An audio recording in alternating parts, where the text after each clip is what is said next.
Hello, viewers. Today we're going to talk about the movie Bohemian Rhapsody and how it was a good film and all that stuff, but it had inaccuracies, and we'll talk about those in a minute. First of all, the things I liked about the movie, they did recreate the whole Live Aid thing, and they recreated it really well. I have to admit it. It was well done. And they did get a lot of facts right. Like, he did date Mary Austin. He wrote Love of My Life to Mary Austin. But in the end,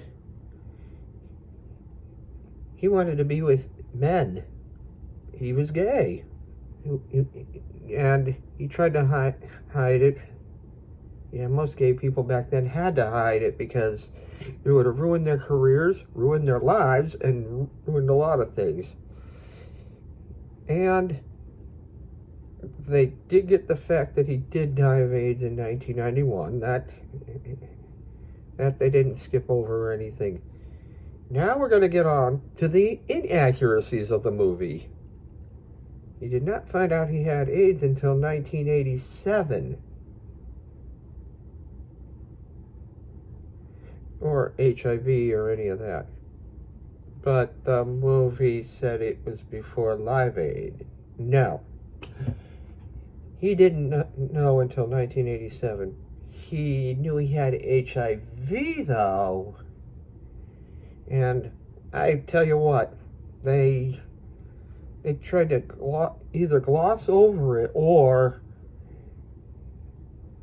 place everything in incorrect areas in terms of chronology and all that stuff.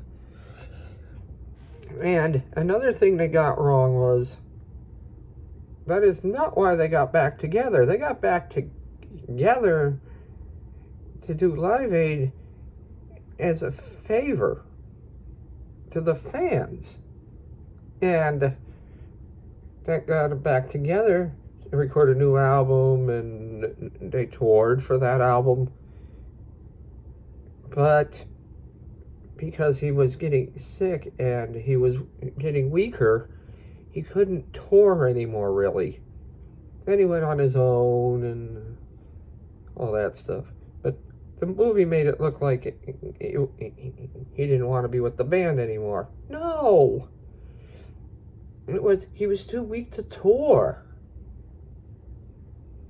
because of the AIDS. And he was getting the Cosby sarcomas and all that stuff, so that was factually incorrect. Yeah, there was a lot of inaccuracies here. How they got together, yeah, that was pretty accurate. They had a different person as a lead singer, and he just wasn't cutting the mustard. And then they got Freddie Mercury. At first, he wasn't cutting the mustard with the fans, but then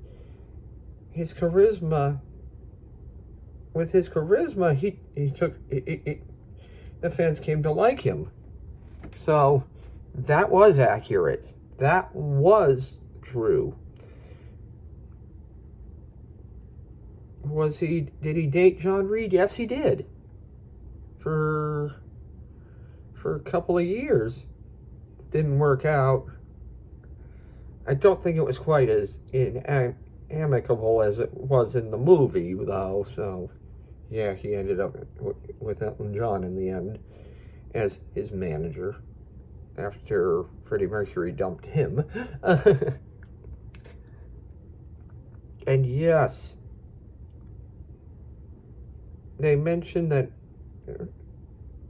between 1979 and 1982, he might have gotten the HIV virus from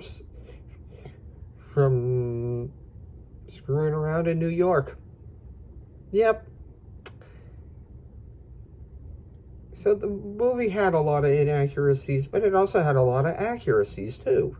So, would I recommend this film? Absolutely. Absolutely. It's an 85 out of 100. It would have been higher if it didn't have the inaccuracies, let's just say. And I do recommend that you do see it. I put it on borderline must-see. And I hope every one of you do see it and enjoy it. Have a good night.